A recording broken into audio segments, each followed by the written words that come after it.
Assalamu alaikum wa rahmatullahi wa barakatuh. Paix sur ceux qui suivent la guidée. Paix et bénédiction sur le prophète, sallallahu alayhi wa sallam, sur ses compagnons, ses amis, sa famille, ainsi que sur tous ceux qui le suivront de bonne foi jusqu'au jour du jugement. Bon, aujourd'hui, je vais revisiter un sujet qu'on a abordé plein de fois, mais je vais l'aborder d'une autre façon parce que je vois qu'il y a encore beaucoup d'incompréhension. Et quand on ne comprend pas, on souffre. Et quand je vois mes frères et sœurs qui souffrent, je souffre avec.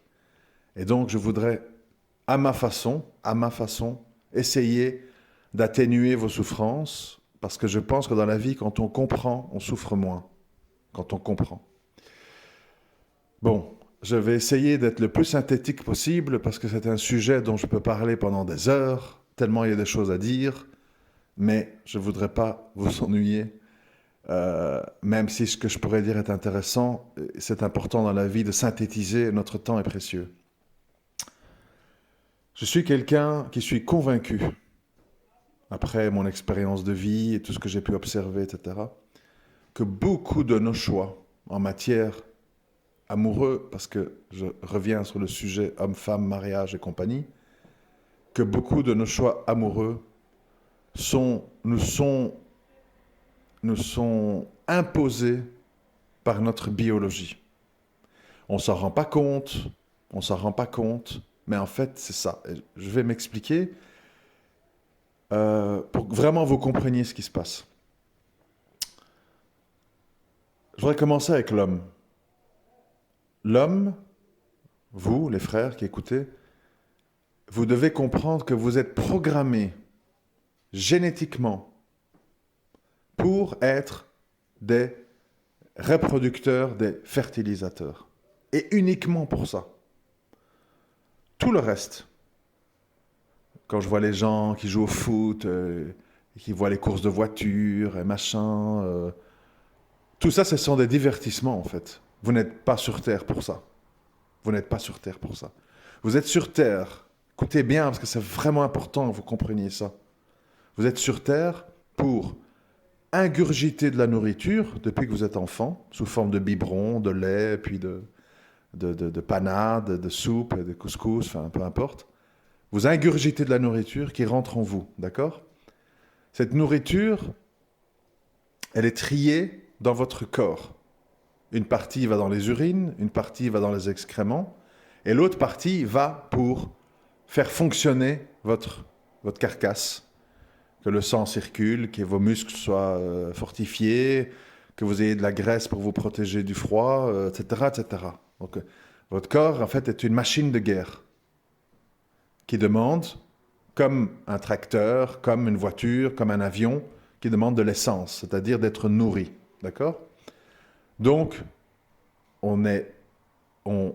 notre cerveau est connecté à une machine de guerre qui doit être nourrie afin de se suffire déjà à elle-même, c'est-à-dire de pouvoir marcher, penser, courir, enfin, etc. Mais aussi de produire quotidiennement du sperme. Je m'excuse d'être cash, mais bon, parce que parfois je me dis si on tourne trop en rond, on ne va pas comprendre. C'est ça, tout votre corps, en fait, il n'a que ce but-là. Parce que bon, l'urine et les excréments, ce sont des déchets. C'est pas une fin en soi. C'est-à-dire c'est votre corps qui élimine ce qu'il n'a pas besoin. Ce qui ne lui est pas utile, les toxines, les machins, etc. Bon. Mais donc, au final, il reste quoi? Ben, il y a votre cœur à faire battre, il y a vos poumons à faire fonctionner, votre cerveau à irriguer, et surtout, c'est ça le truc principal, votre corps doit produire du sperme.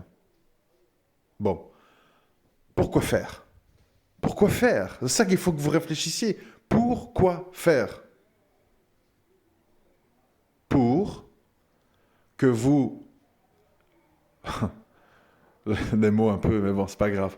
Pour ensemencer un maximum de femmes pour reproduire l'espèce et d'avoir la plus haute probabilité que dans ces dizaines, centaines d'enfants que vous allez faire, il y aura 2, 3, 4 bons éléments qui vont émerger et s'imposer sur les autres. Je m'explique. Admettons que vous vous mariez très jeune à une femme avec qui vous passez toute votre vie et vous avez avec elle 4 enfants. Cette femme, il se peut que ça soit bien, il se peut que ça soit pas bien.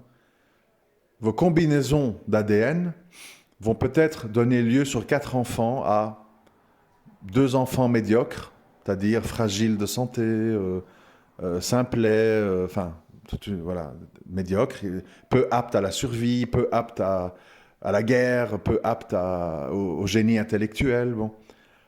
Un moyen et un au-dessus de la moyenne, peut-être. Voilà. Je donne un exemple comme ça, hein, ce qui me vient à l'esprit.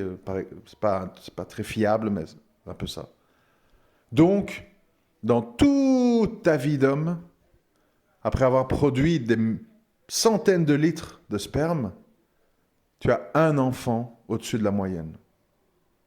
Peut-être. Par contre, l'homme qui a 4 femmes et qui a 10 enfants avec chaque femme, et dans ces femmes, il y a une japonaise, une camerounaise, une chilienne, une finlandaise, il mélange son patrimoine génétique à des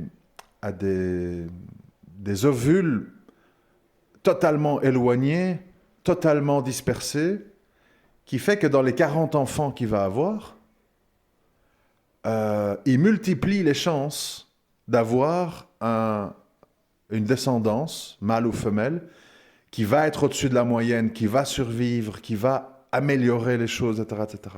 Donc c'est une question de probabilité mathématique. Moins tu ensemences, dans moins d'endroits, plus tu diminues tes chances de ne pas que ton empreinte génétique disparaisse ou ne s'impose pas ou ne fasse pas améliorer l'espèce. Ne me dites pas, s'il vous plaît, dans les commentaires, t'as une vision très machin. Moi, je vous parle de faits. Je ne suis pas occupé à parler ici de morale, de religion. C'est pour ça que cet audio peut être écouté par des non-musulmans. C'est très intéressant pour eux aussi. Mais voilà, parce que je veux que les musulmans comprennent ce qui se passe. Parce que sinon, on tourne en rond, en fait. Bon. Donc, ça, c'est la programmation biologique qui justifie notre existence.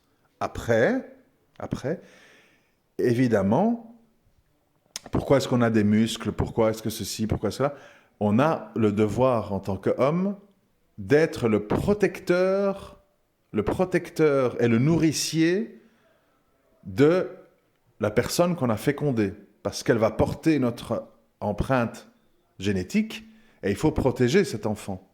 En le nourrissant, en l'éduquant, en évitant qu'il soit attaqué, en évitant qu'il soit malade. Et là, vous avez toute l'explication de nos vies. Parce que la suite, c'est quoi? On a compris c'est quoi un homme. C'est l'ensemenceur qui doit l'ensemencer le plus possible, dans le plus d'endroits possible, pour multiplier ses chances. Je parle de la réalité biologique, pas morale. La femme est tout à fait dans un autre schéma. C'est pour ça qu'on dit les hommes, les femmes, on ne se comprend pas. La femme est dans un autre schéma. Son schéma, c'est moi, je vais porter un enfant unique. Bon, parfois des jumeaux, mais c'est rare. Hein. Je vais porter un enfant unique pendant 9 mois. Je dois m'assurer, en fait, que la personne qui va me féconder est une personne saine, propre, pas malade, intelligente, forte, enfin, etc. Pour multiplier les chances que je fasse ce à quoi ma biologie s'impose, c'est-à-dire amener cet ovule fécondé à être un enfant sain, intelligent, costaud, qui pourra défendre sa tribu, sa ville, son pays, qui pourra améliorer l'espèce. Pour ça, je dois être sélective, étant donné qu'une seule personne ne peut me féconder qu'à la fois. Je dis ça pourquoi? Parce que, bon, je ne veux pas être lugubre, mais ça signifie en fait qu'une femme, par exemple, qui aurait des relations sexuelles avec 4-5 hommes différents la même journée, il n'y aurait quand même qu'un seul sperme qui va l'emporter, Et donc, elle ne portera l'ADN que d'un seul de ces hommes. Donc, il y a ce paramètre d'exclusivité chez la femme. Vous voyez? À l'inverse, où chez l'homme, c'est un paramètre de diversité. J'explique tout ça pour que vous compreniez la fin de mon raisonnement qui viendra après, Inch'Allah. Donc, c'est pour ça que quand les gens ils disent, on me dit « Ah, tu crois pas en l'amour, machin ». Quand les gens ils disent « Je suis amoureuse, machin », moi, en fait, je sais que c'est pas ça le bon mot. Je sais très bien que c'est pas ça le bon mot. Je vais vous expliquer pourquoi. Quand une femme elle a un rendez-vous à un restaurant avec monsieur A ou monsieur B, les deux sont des inconnus. Elle ne sait pas qui ils sont, elle ne sait pas d'où ils viennent, elles ne savent pas sa vie privée, son passé, on ne sait rien. Bon. Elle se retrouve à table avec un inconnu et très rapidement, très rapidement, si pas dès le début, elle va dire oh là là, quand est-ce que je rentre chez moi, ça ne va pas le faire, quel mauvais plan. Elle a un rejet pour monsieur A. Et pour monsieur B, oh là là, qu'il est séduisant, oh là là, oh, vivement qu'il me demande ma main, c'est vraiment ça que je veux, etc. Pourtant, ce sont deux inconnus, elle ne sait rien de ces gens. Il n'y a aucune raison de les aimer ou de ne pas les aimer. Aucune. Alors c'est quoi qui se passe? C'est pas l'amour. C'est pas l'amour. C'est votre patrimoine génétique et biologique qui vous dit là, tu es un bon candidat pour te féconder. Celui-là, il est bien. À cause de la forme de sa mâchoire, à cause de son regard, à cause de sa voix, à cause de ses phéromones, à cause de ses gestes, plein de choses. Et l'autre, qui est peut-être un brave type, un gars gentil, un gars qui va vous rendre heureuse, qui va être patient et tout, jamais, impossible, je ne peux pas. C'est pourquoi ça, en fait? C'est pourquoi? C'est votre biologie qui s'impose à vous. C'est pas de l'amour. L'amour est un sentiment qui est nourri par le temps, par des expériences vécues ensemble. L'autre, c'est pas de l'amour. C'est pour ça que je dis, il faut arrêter avec l'amour. Vous vous trompez, tout le monde se trompe. C'est de l'attirance, c'est du désir, c'est des pulsions biologiques. L'amour, ça se construit et ça se vit dans le mariage. Quand on vit à deux, quand on voit les défauts de l'autre et les qualités de l'autre, quand on vit des épreuves à deux et qu'on se prend la main ou qu'on se serre dans les bras pour se consoler, c'est là qu'il y a l'amour. Il n'y a pas l'amour avant. Il n'y en a pas, c'est pas possible. Vous comprenez? Il faut arrêter de ne pas comprendre ça. Ce qui nous mobilise. Alors les gens sont là, tout le monde est hypocrite. Moi, ça me rend malade en fait. Hein. Oui, truc, le hijab, ta. Et puis alors les frères, dès qu'ils veulent se marier, tu peux même envoyer une photo sans hijab, on a le droit, il y a Cheikh machin qui a dit qu'on peut voir la chevelure d'une femme. En finale, c'est ça les amis. Arrêtons de tous mentir, je vous en supplie, arrêtons. La femme veut être fécondée par le meilleur élément possible et l'homme veut disséminer son sperme dans le plus d'endroits possible. Voilà pourquoi les hommes sont obsessionnés par la polygamie. Parce qu'ils savent que biologiquement, ils sont créés pour ça. Ils le savent au fond d'eux. Quand on est... S'il vous plaît les frères, on ne va pas se mentir, on ne va pas faire les rigolos. Quand on accepte d'être monogame, c'est pourquoi? Pourquoi on accepte d'être monogame, honnêtement? Votre femme n'entend pas, il n'y a que vous et moi là. Pourquoi? Parce qu'on ne veut pas d'ennui. Parce qu'on n'a pas les moyens. Ou sinon, notre biologie nous dit oui, 4 femmes, oui, bien sûr, 4 femmes. Bien entendu, 4 femmes. Une asiatique, une black, une truc, une blanche, une arabe, bien sûr. Parce que notre biologie veut ça. Notre biologie produit tous les jours du sperme. Tous les jours. Un homme peut avoir, je ne sais pas, suivant sa condition physique, suivant son âge, sa testostérone, il peut avoir, je ne sais pas moi, 1 ou 2 relations sexuelles par jour, assez facilement. Et son corps, s'il a 1 ou 2 relations par jour, son corps produira du sperme en suffisance. Donc ça veut dire que cette histoire de dire Enfin bref, je ne veux pas entrer en plein de détails techniques, mais c'est ça qu'il faut comprendre.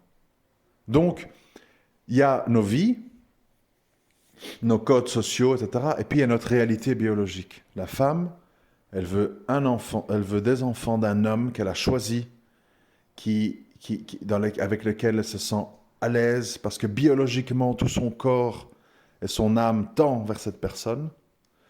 Et puis elle veut, en fait, quoi? Et c'est là où les problèmes commencent. Elle veut en fait que cet homme soit tout à elle et à sa descendance, et que surtout, il n'aille pas mettre son patrimoine génétique dans la matrice d'une autre femme. C'est pour ça que tu vois les femmes, en fait, bon, pas chez les musulmans, mais tu vois des femmes, en fait, tant que leur mari les trompe avec des prostituées, avec des escortes, avec des machins, elles s'en foutent un peu, quoi. Ouais, c'est moi qui porte son nom, c'est moi qui a ses enfants. Mais le jour où son mari, il a un enfant ailleurs, ça change tout. Parce que là, il y a une concurrence génétique. Il a été mettre son ADN dans une autre femme, et il y a un fruit. Et là, ça prend une autre dimension. Là, c'est la grande jalousie. Avant, c'est la petite jalousie. C'est juste, ouais, bon, les hommes, ils pensent qu'à ça, bon. Mais quand il y a une structure, d'où les gens, beaucoup de frères ne comprennent pas la détestation de la polygamie. Et pourquoi? C'est dans Din, Allah il en parle dans le Coran, la Sunna. Parce que quand on est submergé par sa biologie, ce qui est le cas de 99,9% des gens, musulmans y compris, on ne veut pas que son mari mette son patrimoine génétique dans la matrice d'une autre femme. C'est ça qu'on ne veut pas. D'où, il préfère la prostitution et l'adultère à la polygamie. Parce que la prostitution et l'adultère, il n'y a pas de fruit. C'est que des passions, shahawat, qui s'expriment. C'est pas une construction avec un contrat de mariage, des enfants, et des héritages, et on porte le nom. Ça a plein de conséquences, de faire ça dans la polygamie d'une façon propre. Vous comprenez? Parce que, pourquoi je vous dis tout ça? Je vous dis tout ça parce qu'il faut absolument que vous compreniez le fondement de nos problèmes, la base, la structure. Sinon, on ne comprend pas. Et donc, quand un frère il me dit, moi j'ai toujours été très gentil avec cette femme, et j'ai fait ci, et j'ai toléré ça, et je lui ai fait tel plaisir et tel cadeau, et malgré ça, elle m'a jeté dehors, elle ne veut pas de moi, etc. C'est parce que, dans le cas où c'est vrai en tout cas, hein, c'est parce que son patrimoine génétique, biologique, vous a rejeté, a estimé que vous n'étiez pas un bon reproducteur, vous n'étiez pas un bon père. Et donc, même si vous êtes gentil, même si vous êtes juste, même si vous êtes miséricordieux, sa biologie ne veut pas de vous. C'est-à-dire que son profil génétique n'est pas intéressé par ce que vous lui proposez. C'est ça le fond de l'histoire. Et je sais que pour des gens, ils vont dire ah, c'est fou, il exagère. Vous ne vous rendez pas compte en fait à quel point nos attractions et nos rejets sont dictés par ça. Vous ne vous rendez pas compte. Vous pensez que c'est ah lui il a l'air intéressant, lui il a l'air con. Et vous ne comprenez pas que c'est votre biologie qui vous fait penser ça. C'est pas vous, vous n'avez pas assez d'éléments. Tu peux pas lors d'une rencontre, une mukabala ou dans un truc de speed dating pour les non-musulmans, tu peux pas juger quelqu'un. Tu sais rien. Tu sais pas comment il est, s'il est propre, dans quel milieu il vit, quelle est son hygiène de vie, tu sais rien. Tu juges un physique, des expressions, une voix, des phéromones et des trucs comme ça. Donc c'est biologique cette histoire-là. Bref. Alors, une fois qu'on a compris ça, on comprend tout le problème de la vie moderne dans laquelle on est aujourd'hui. Aujourd'hui, quand une femme dit « je veux me marier », les hommes ne comprennent pas bien ce que ça veut dire en fait. Ils croient que c'est comme eux. Elle a envie de coucher, elle a envie de machin, elle a envie de je sais pas quoi. Bon, c'est pas ça que ça veut dire. Quand une femme dit « je veux me marier », ça veut dire j'en ai marre d'être une vieille fille chez mes parents. J'ai envie d'être autonome. Et pour ça, je voudrais un homme qui me sort de là et qui me permettra à moi aussi d'être mère d'un ou d'enfants. Parce que moi aussi j'aimerais porter la vie, me sentir utile, donner un sens à ma vie, etc. Ça, c'est une définition qui est bonne dans un pays pauvre. Parce qu'on est une charge pour ses parents, et que parce qu'on est souvent dans des familles nombreuses, on n'a pas la place pour soi, tout le monde vit les uns avec les autres, tout le monde se prend les vêtements, etc. Donc on a un grand désir d'émancipation. Et donc, en général, on va dire oui au premier venu. Très rarement, une fille d'un pays pauvre va dire non, je refuse ce mariage, à moins que c'est vraiment un monstre qui a 120 ans et 300 kilos. Bon, enfin bref. Ça, c'est les pays pauvres. Ici, toute la donne, elle a changé. D'abord, les parents offrent beaucoup de liberté à leurs enfants. Ils ont une télé dans leur chambre, ils ont le smartphone, les réseaux sociaux. Ils sont à l'école avec les copines, les copains, les snaps et les trucs. Les parents voudraient qu'ils fassent de longues études, donc on n'incite pas du tout au mariage à 16, 17, 18 ans. On dit tiens-toi tranquille jusqu'à 24, on verra à ce moment-là. Avec toute l'hypocrisie qui va avec, évidemment, les reconstructions de l'hymen chez Docteur Salomon, enfin bref, on connaît toute la chanson. Parce que maintenant, en fait, la femme qui veut sortir de sa famille et devenir autonome, elle voit que son meilleur billet de sortie, c'est les études. C'est les études qui vont l'amener à avoir un travail, avoir un salaire, de pouvoir se payer des cours de fitness, et puis des voyages, etc., etc. Et en fait, il n'y a plus trop besoin d'un homme dans l'histoire, quoi. Il y a encore besoin, pourquoi? Ben parce que il faut bien que quelqu'un me féconde. Voilà, il faut un fécondeur. Alors, qu'est-ce qui se passe? Vous allez voir, vous allez tout comprendre. C'est cruel, mais c'est comme ça. Alors, qu'est-ce qui se passe? La femme, en fait, une fois qu'elle veut féconder, elle fait un peu la fille gentille, la fille soumise. Jazakallah, barakallahu fik, mon frère, oui, machin. Bon, le frère, il est là, oh, mashallah, j'ai vu ses yeux, hein, là, là, elle porte bien le hijab, elle a une bonne hakida, bon, toute la chanson habituelle. Et puis, une fois que la mission est accomplie, que la sœur a eu le nombre d'enfants qu'elle se sent le besoin d'avoir, un, deux, trois, tout d'un coup, cette gentille musulmane qui baissait les yeux et qui dit « je n'interdis pas ce qu'Allah a permis », devient une tigresse enragée. Pourquoi? Parce que tout simplement, elle a suivi les directives de sa biologie interne. Tiens-toi tranquille, joue la femelle soumise pour trouver un fécondeur. Une fois que tu l'as trouvé et que c'est fait, tu n'as plus vraiment besoin de lui.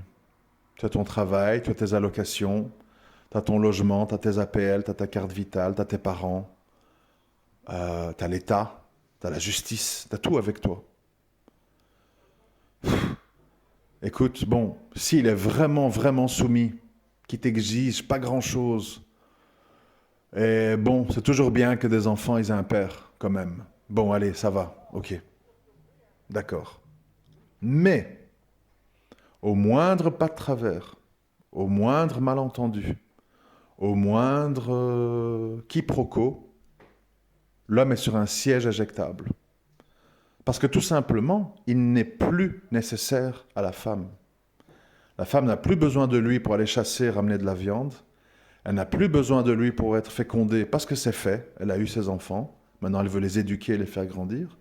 Elle n'a plus besoin de lui pour avoir des revenus mensuels parce qu'elle a son travail ou ses allocations ou les aides de ses parents, enfin, ou et, qui fait qu'elle est très bien comme ça, allocation familiale, etc. Et si le père n'est pas trop loin et vient prendre ses enfants le week-end, le mercredi après-midi, c'est bingo total. Je suis libre, j'ai mon argent, les enfants voient leur père, tout le monde est content et on est bien. C'est ça qui se passe. C'est ça qui se passe d'un point de vue biologique, mes frères et sœurs.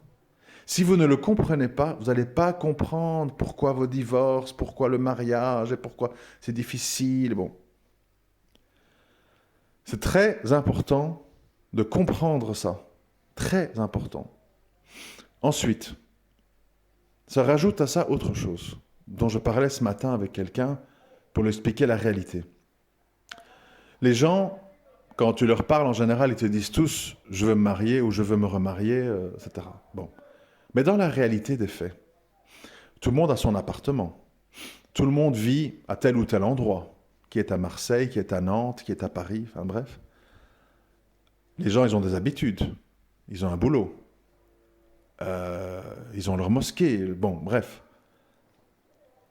Et les gens, en fait, ils se mettent à aller sur le net, à parler avec un inconnu ou une inconnue, qui, voilà, moi j'habite Lille, par exemple, la sœur habite Toulon, et machin, on discute, et les hadiths, le prophète a dit, machin. Puis, vu qu'à un moment donné, ça commence à s'agiter, on va prendre un billet TGV pour se voir. On va se voir, ça va mal se passer ou bien se passer. Et si ça se passe bien, on se retrouve dans de nouveaux problèmes. Quel problème? La distance, le temps, le fait de devoir prendre des risques, c'est-à-dire renoncer à ton milieu social, à ton appartement, à ta stabilité pour rejoindre un homme dans le nord ou une femme dans le sud, par exemple. Tout ça, dans la vie d'aujourd'hui, avec ce qu'on entend, ça fait peur. Parce qu'on se dit, si elle me jette, ou s'il me jette, si ça se passe mal, moi je me retrouve à la rue. J'ai plus d'appart, je vais retourner chez mes parents, je vais galérer, c'est très dur de trouver un appart, surtout en tant que musulman, machin truc. Et donc les gens, ils ont peur. Les gens, ils ont peur. Et là, les gens, ils disent, oui, mais non, non, mais oui. Et puis d'autres choses se rajoutent. Tu as des sœurs qui ont des enfants. Elles se disent, bon, le gars, il va débarquer chez moi, ou je débarque chez lui, avec mes enfants. Si ça se passe mal avec mon fils de 11 ans, des jalousies, moi, je fais quoi? Vous comprenez? Il y a mille et une questions qui arrivent.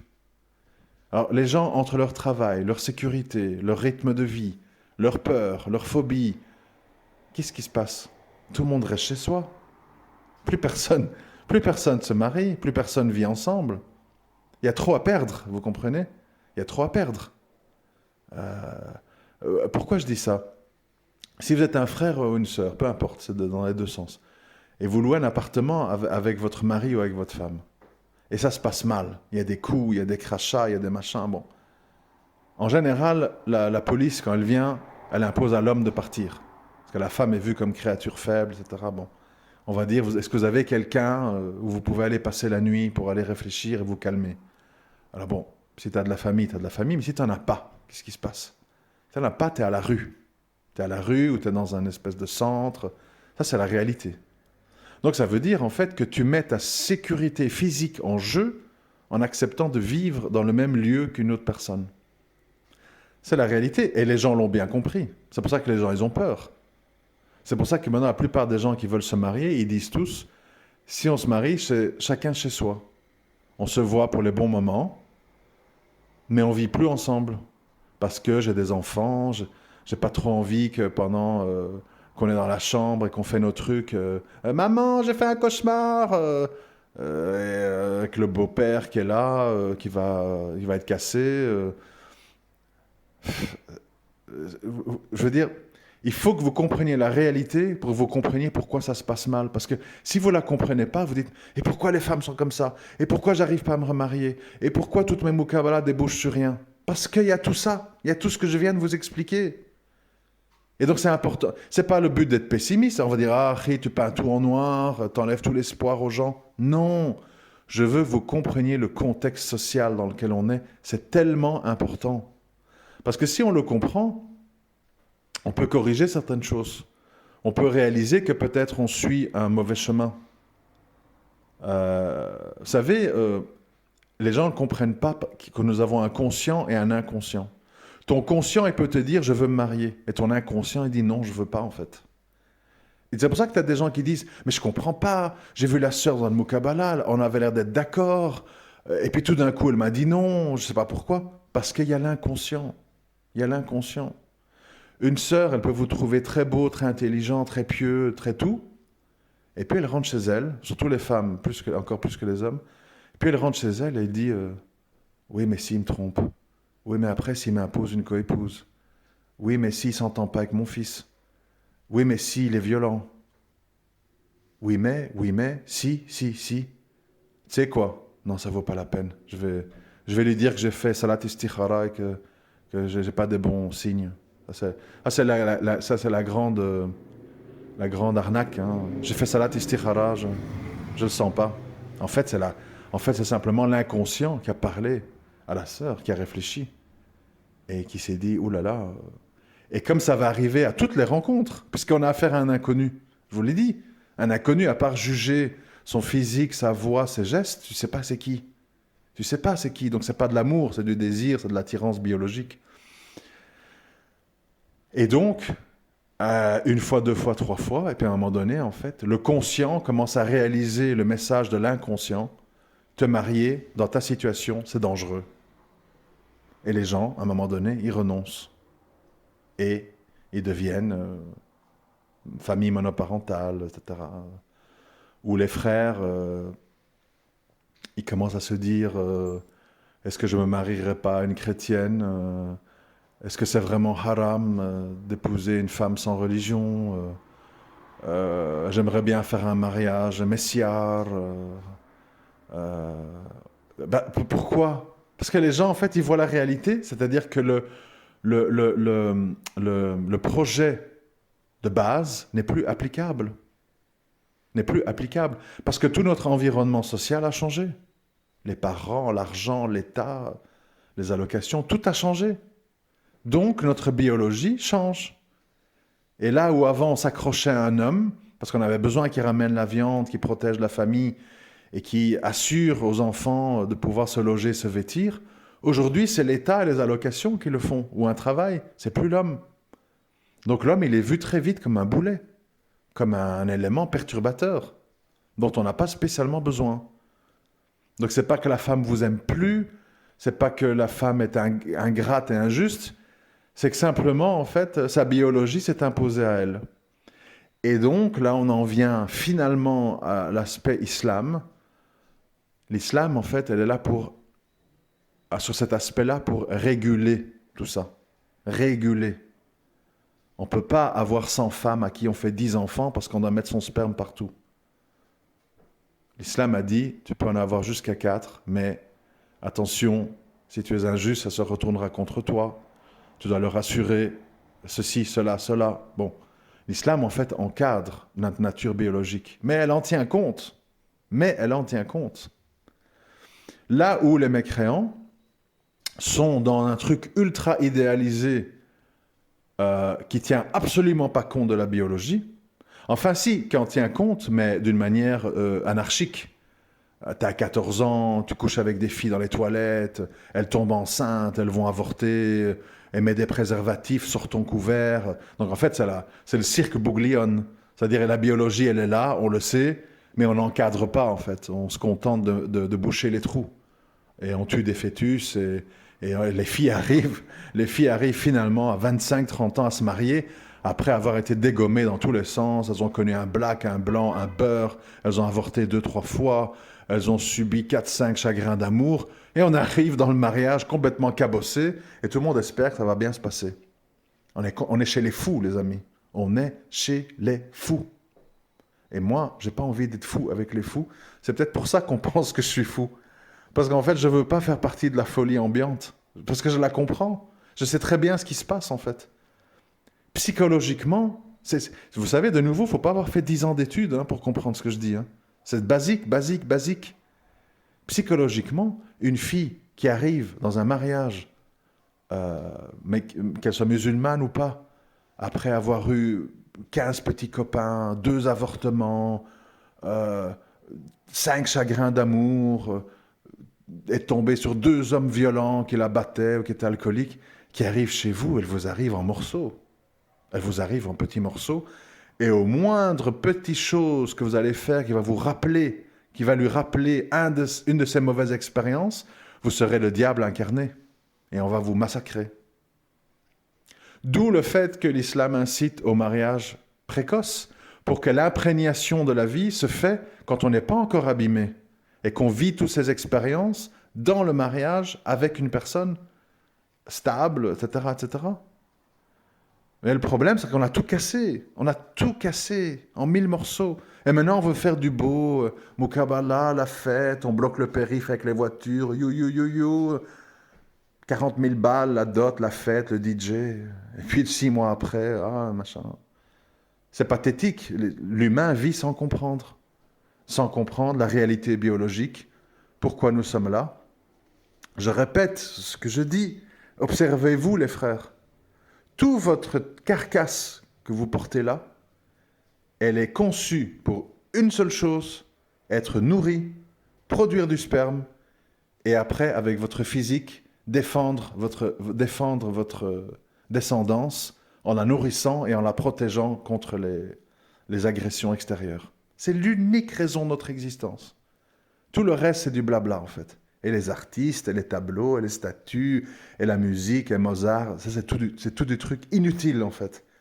À la biologie, c'est inutile. C'est du divertissement. Le fond de l'affaire, c'est ça. Et rien d'autre que ça. Ton empreinte ADN et génétique dans ton sperme. T'es là pour ça. T'es là uniquement pour ça. Et la femme, même chose. Tes ovaires, tes enfants, t'es là pour ça. T'es pas là pour trucs Kardashian, les maquillages, tatati, les youtubeurs, Dubaï, influenceurs. Divertissement, divertissement. Au final, toutes ces bonnes femmes, elles veulent toutes se poser, elles veulent toutes des enfants, elles veulent toutes un mari stable qui leur ramène de l'argent, qui les sécurise. Ça se termine toujours comme ça, avec tous les mannequins, avec toutes les petites filles, avec toutes les prostituées. Au final, on cherche le chevalier blanc qui va me donner une piste d'atterrissage. Problème, quand tu arrives là-dedans, après avoir vécu une vie où tu es cabossé de tous les côtés, tu n'es pas neutre psychologiquement, tu n'es pas stable. Ta mémoire cognitive, ton cloud personnel contient toute une série de data qui vont parasiter les choses, qui vont faire que tu ne seras pas apte à gérer certaines situations parce qu'elles vont te rappeler des traumas du passé, etc., etc. Alors je sais qu'on va me dire, les solutions. Vous savez, si j'avais des solutions, je ne serais moi-même pas dans des tornades sentimentales depuis 30 ans. Il n'y a pas de solution. Je sais que ce n'est pas ce qu'on veut entendre, mais il n'y a pas de solution. Il n'y a pas de solution, sauf pour les gens très raisonnables. Très raisonnables. C'est-à-dire qui comprennent tous ces mécanismes et qui essayent de trouver des compromis de vie pour que ça se passe plus ou moins bien. Et je pense que dans les circonstances actuelles dans lesquelles nous sommes, il faut épouser quelqu'un qui habite dans ton entourage ou qui est d'accord d'y habiter. Il faut que chacun ait son appartement.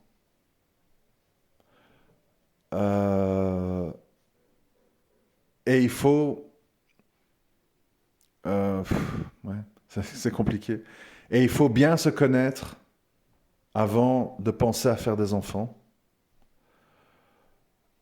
Pour pas basculer dans le truc de je te déteste, monoparental et compagnie. C'est-à-dire que maintenant on est dans un monde où idéalement, voilà, si moi je pouvais tout organiser, mais bon, c'est pas faisable, je dirais voilà, les garçons et les filles devraient chacun avoir un lieu de vie à eux à 16, 17, 18 ans, un studio comme ça, genre. Ils devraient voilà, se fréquenter, parler, dans la bienséance. Et puis, s'il y a cette fameuse attirance biologique, etc., ben, ils devraient se marier religieusement, pour les musulmans en tout cas, et continuer à se voir en ayant des rapports, etc. Et puis quand il y a un enfant, ben, à ce moment-là, faire le point et voir qu'est-ce qu'il faut mettre en place pour que tout le monde se sente à l'aise. C'est un peu du cas par cas, hein. C'est pas, il n'y a pas comme ça une solution toute faite. Mais bon, le monde actuel est fait comme il est fait, et ça a des répercussions.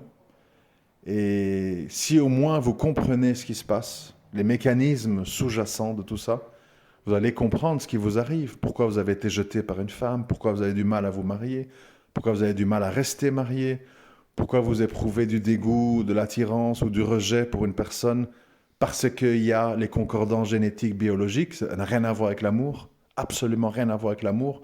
L'amour, ça se construit dans le couple à travers les épreuves et la vie à deux. C'est là qu'il y a l'amour. Mais bon, Allah il utilise des mots qui ne sont pas vraiment l'amour, c'est la miséricorde, la douceur, la tendresse. Voilà, ça se trouve dans le mariage. Ce que vous éprouvez, qu'on appelle le coup de foudre, l'amour-passion, c'est une attirance biologique. Votre biologie vous dit, la voix de cet homme, les yeux de cet homme, les expressions de cet homme, c'est ça dont j'ai besoin pour donner un bon fruit. C'est ça, c'est pas de l'amour. C'est pas de l'amour. Donc, c'est une illusion, en fait, qu'on a appelée amour pour donner de la force. Parce que c'est plus romantique de dire amour que de dire c'est ma biologie qui est attirée par ta biologie. Voilà, ça, les gens, ils n'ont pas envie de dire ça. Donc, voilà. Bon, je sais qu'Aramil il a une question. Moi, je veux bien y répondre. La question, c'est que les faits, c'est les faits. Alors, on peut discuter 10 000 ans. Les faits sont là, devant nous. On aimerait peut-être que ce soit différent.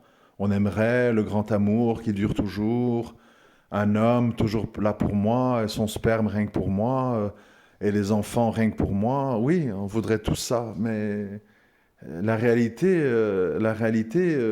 s'impose à nous. Je prends un exemple.